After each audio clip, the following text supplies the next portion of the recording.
Hello, welcome to Free Will, Science, and Religion. I'm Chandler Klebs, and I'm here with George Ortega, and today we're going to discuss the subject of regret.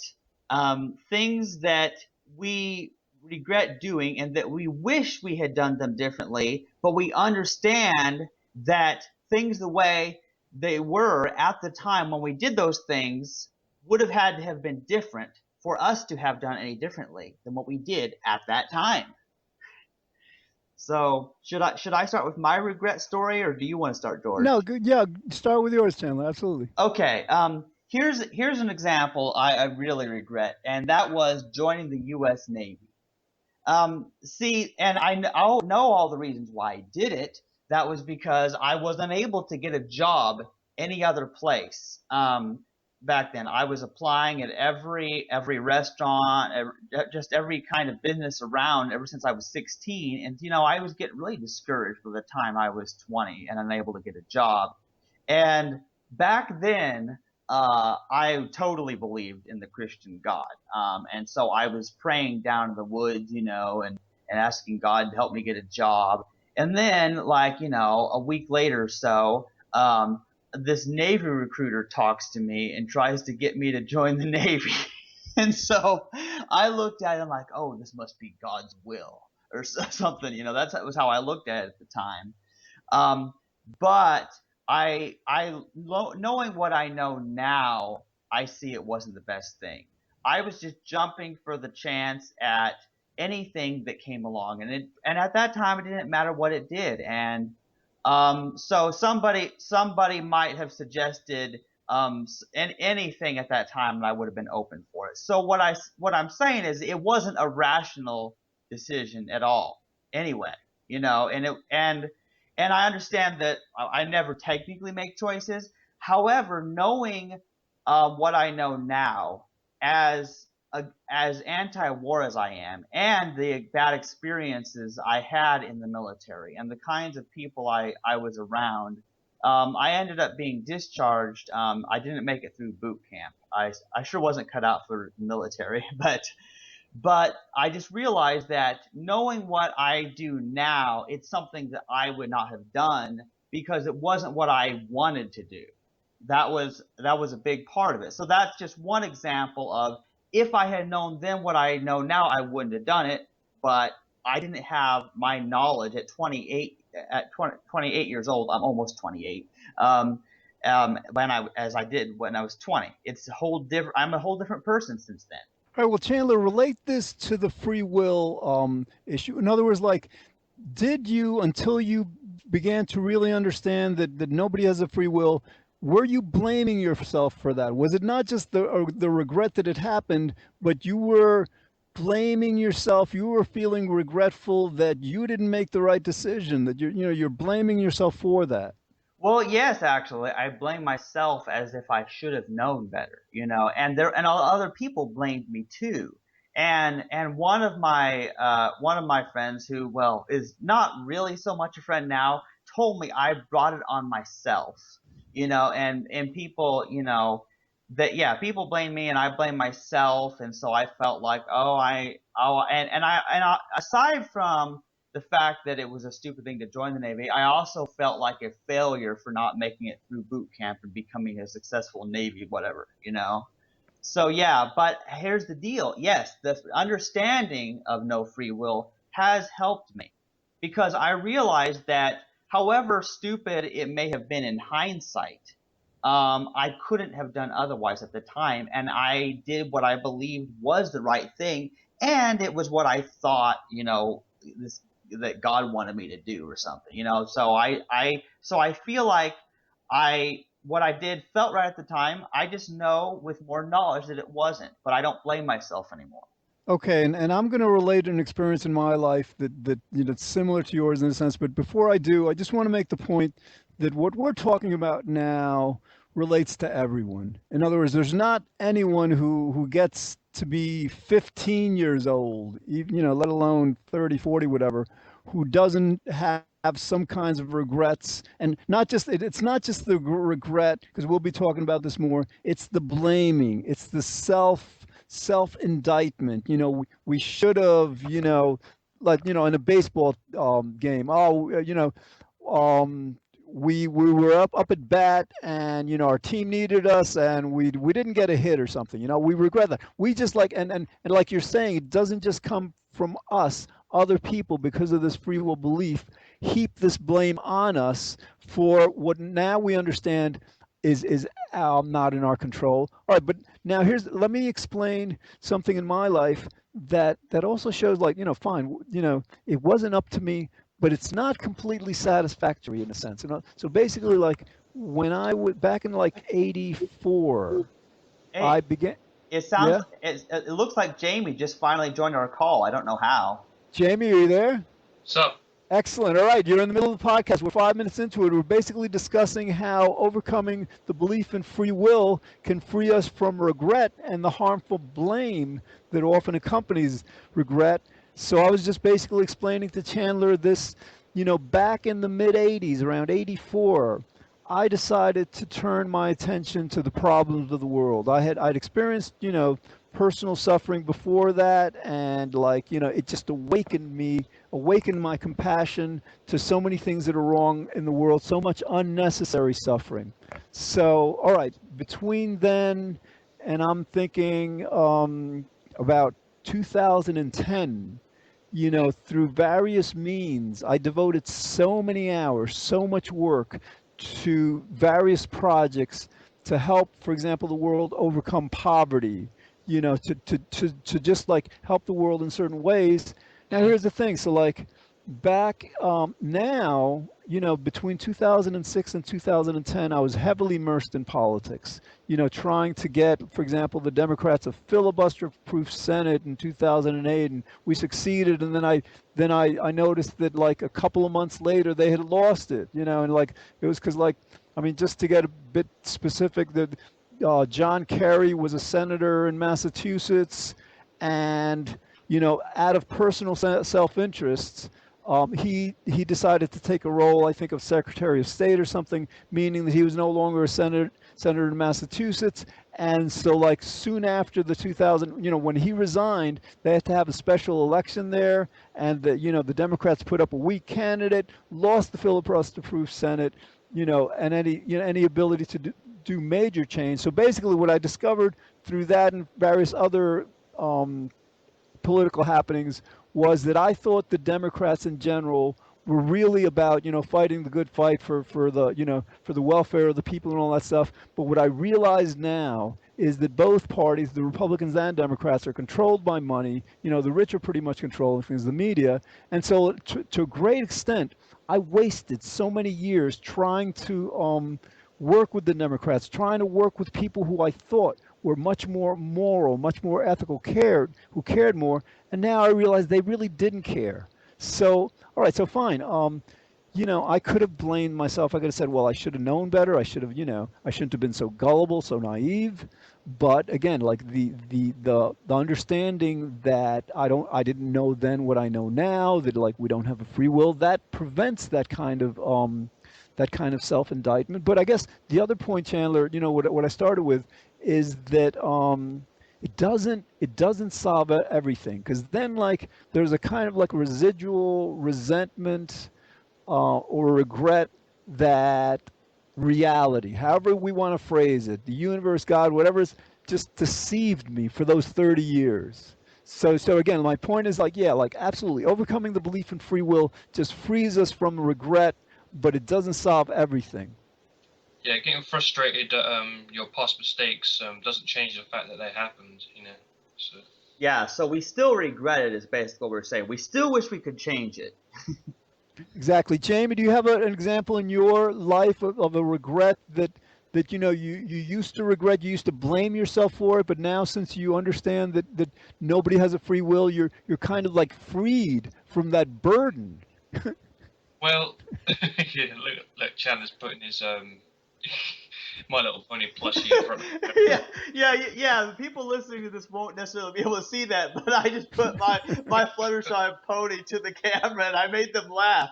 See, if they had a free will, they wouldn't get distracted. Very cool. Sorry, I find it easy to lose my focus sometimes, and I've got like learning disabilities and stuff. You know what I mean? Yeah, I do have a point in my life where I regret stuff. Like I said some really bad things about my family out of frustration in the past. When I've had arguments with my mum and that, and I don't, I do regret you know, the horrible things that I've said in the past. Even out of anger, but I realised that you know everyone has their emotions and whatever. I'm thinking, guys, can we use this exploration of regret as a tool for teaching people that they don't have free will? In other words, like, people that we know that believe they have free will, if we lead them to, like, like ask them, hey, like, can you cite something that you regret in the past? What do you guys think of that? I think it would work. I really think it would because I mean that helped me understand it. Right, because like eventually, like, like let's say, let's say they're in their 40s or something, and they made a mistake as a teenager, right? You know, I bet you almost everybody will say, well, like I was a teenager. What did I know? I was just a teenager, right? And isn't that a way of them saying, even though they don't want to admit it, like if you ask them if they have free will, yes, I have free will, but isn't that a way of saying, well, it wasn't up to them that they were a teenager. It wasn't up to them that they were limited by, the lack of experience, limited experience that a teenager would have. Well, yeah. I mean, look, and everybody, this is something everybody can relate to. I mean, I did all kinds of stupid things when I was a kid. Like, I would trip over a chair, and then I would get mad at the chair and throw the chair across the room because I was blaming it. That's funny, God. It is. Well, people do that. I know. Like we do that with computers. Yeah, when All right. computers crash and stuff, we become annoyed and we start shouting and screaming in the worst case scenarios.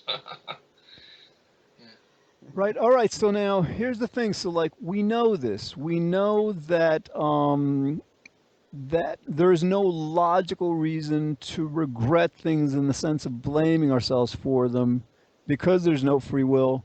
But do we are we successful all the time at applying that? I mean, are we able to like apply that anytime we want, or what kind of work would we have to do to be better able to do that? Well, um, well, Go on. yeah. Well, yeah, I think it is hard to always apply the knowledge that we don't have a free will. I think it's hard to always, when you get caught up in very emotional moments, it's hard to be conscious of that all the time. But I think, as with anything, the more that we think about it, the more it becomes automatic to us to do it. That sounds good, Jamie. Um, can you repeat? How do we like, basically it's one thing to know that because we don't have a free will, it just doesn't make any sense for us to like blame ourselves, about things we regret. So like, how can we strengthen that? Because like, but even though we understand that sometimes we're not able to apply it, we'll still blame ourselves. So like, can you explain why that is and how we can overcome that? It's just one of our desires to, get things right.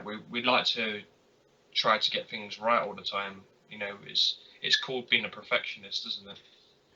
Right. And so like basically, I mean like, and can't we like, if we explain that as, our being perfectionistic and all, first, can't we understand that in the sense that, well, we didn't choose to become perfectionist. I mean, like that's how we developed, right? That was genetic, right? So we Mm. can't blame ourselves for that. Yeah, and also people teach us that we have to be perfect. That's the problem, is that's something that we're indoctrinated with. We were talking about that, I think, recently in terms of kind of like typos. Yeah. I think, yeah, I think a lot of times in school, it's more important to dot our I's than to kind of like understand what we're reading. Yeah, which is really stupid.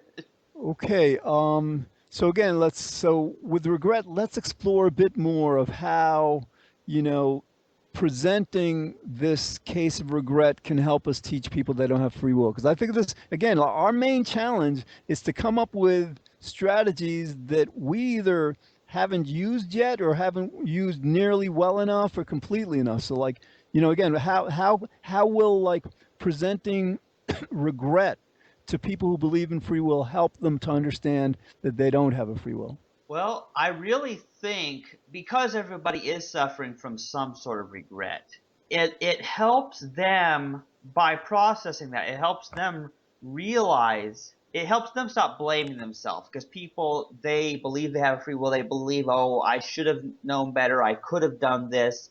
And first, by talking to them about it, it shows us that we're interested in them and who they are and their experience. So that helps for them to know that we care. Second of all, when we explain to them why they should not blame themselves, well, then they start understanding the personal benefit. That it's not just some abstract philosophical thing that makes no difference, but that it personally helps people quit hating themselves for their bad mistakes. That sounds good. One example I'm thinking of. Let's say you're a parent. Imagine yourself as a parent, and your kid is feeling really guilty about, I don't know, not having passed the test or something, or not getting whatever.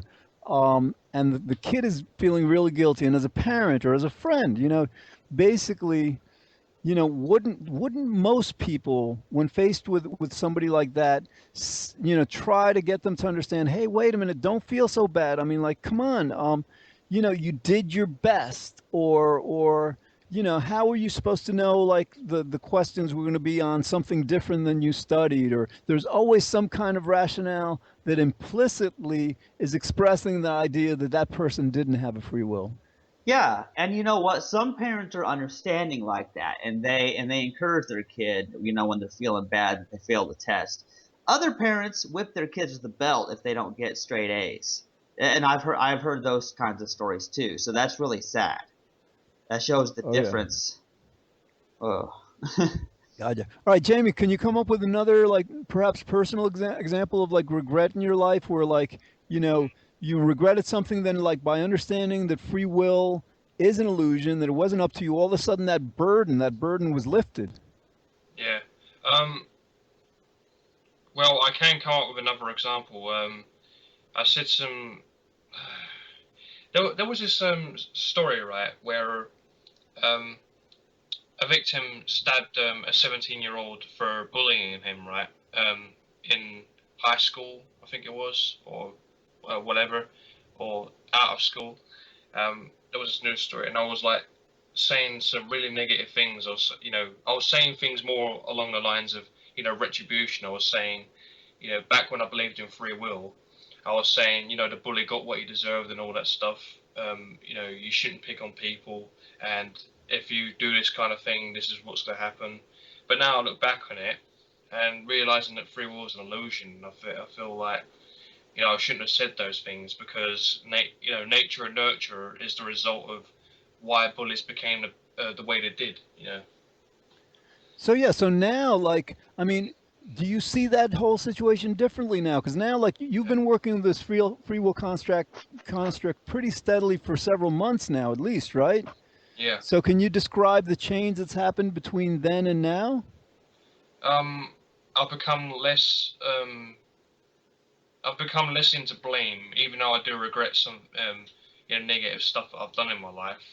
I mean, it's not anything that will get me like thrown in jail or anything, but there's still regrets that we have that won't necessarily get us punished by the legal system. You know what I mean? Absolutely, absolutely. Okay, Chandler, this is good. If we can draw from our personal example, I've got another one also, but, like, can you think of another example in your life where you regretted something in the past and now, like, that burden of guilt that you were blaming yourself is completely lifted because of your new understanding of human will? Well, yeah.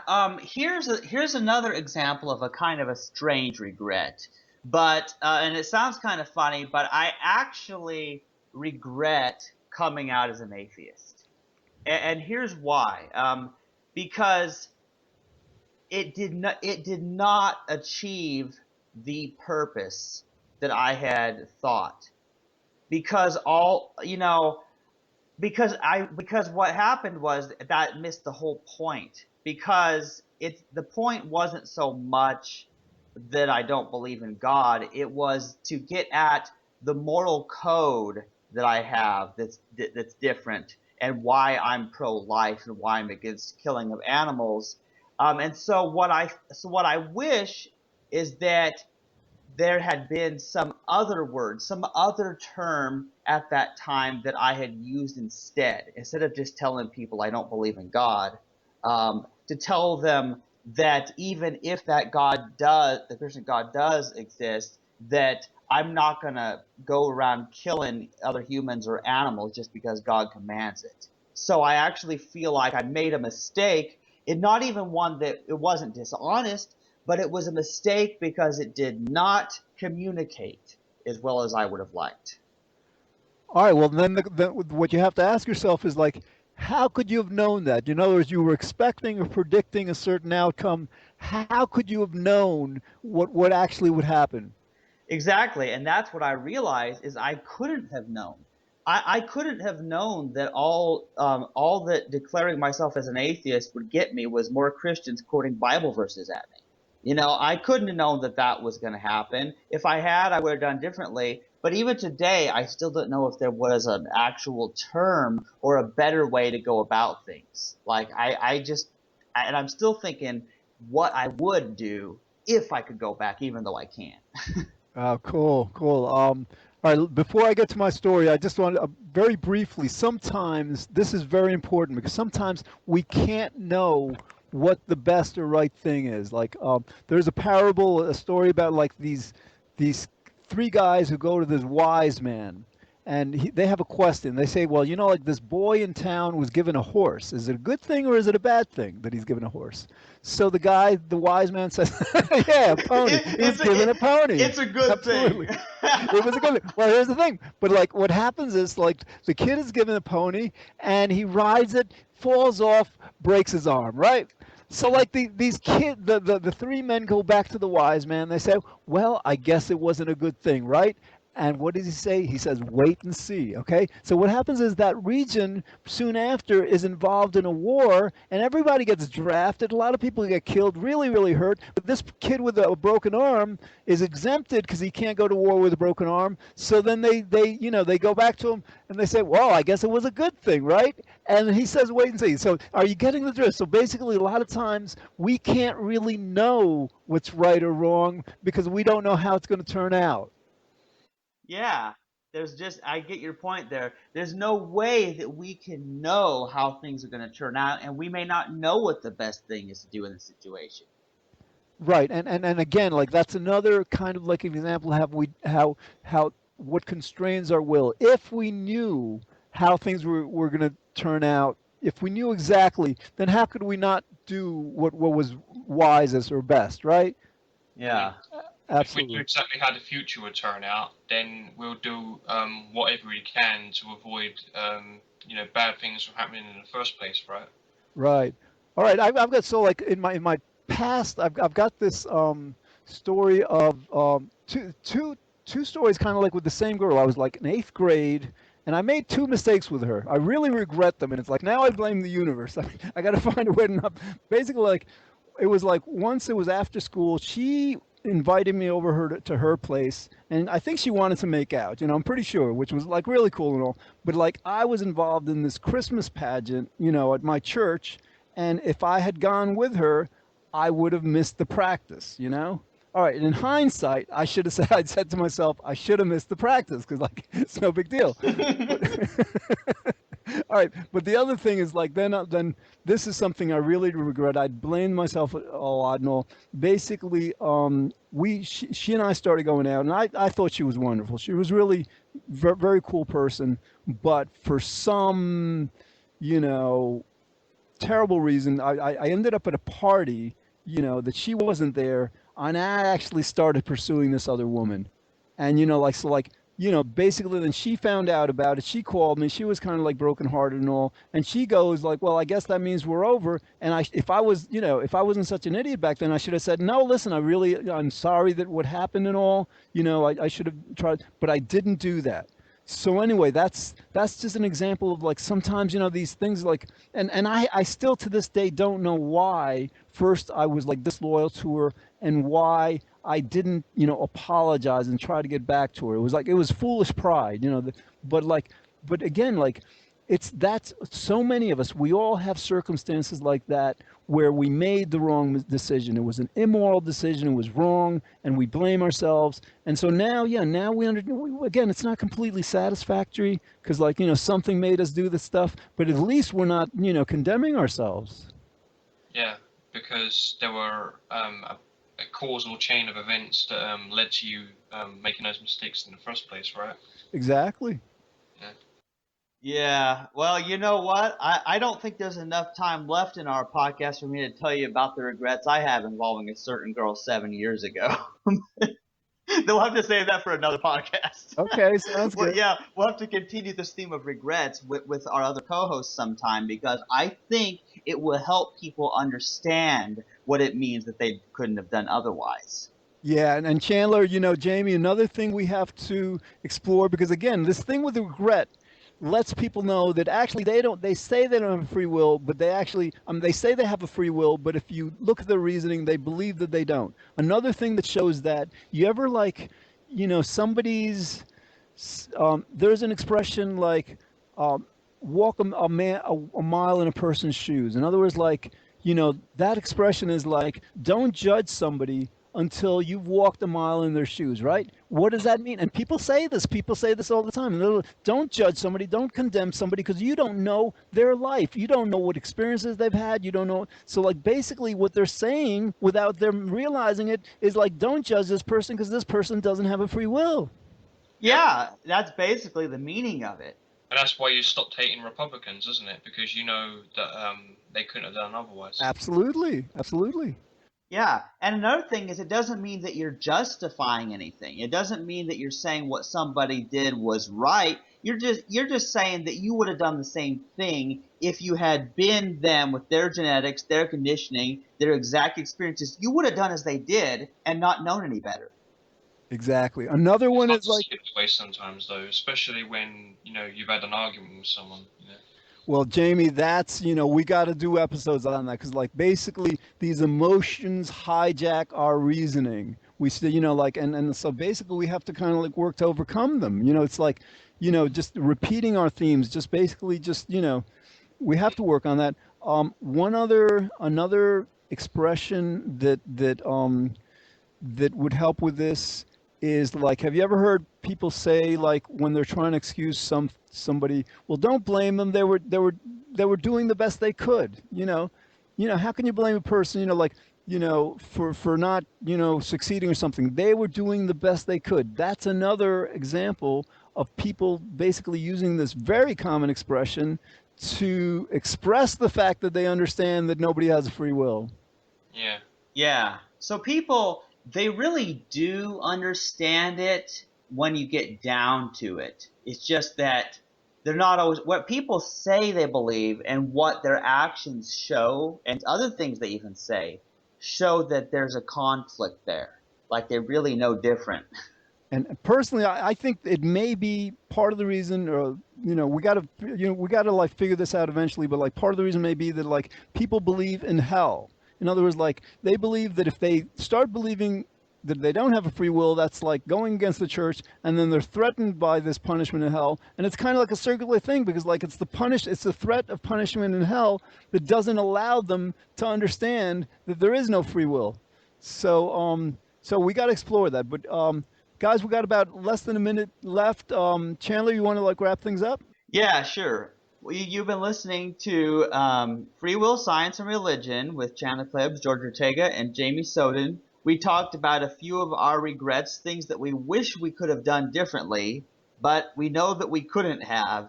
And it's something that needs to be revisited in the future, and how this can help people understand what it means that they don't have a free will and help them stop blaming themselves for things that they couldn't have done differently. Bye.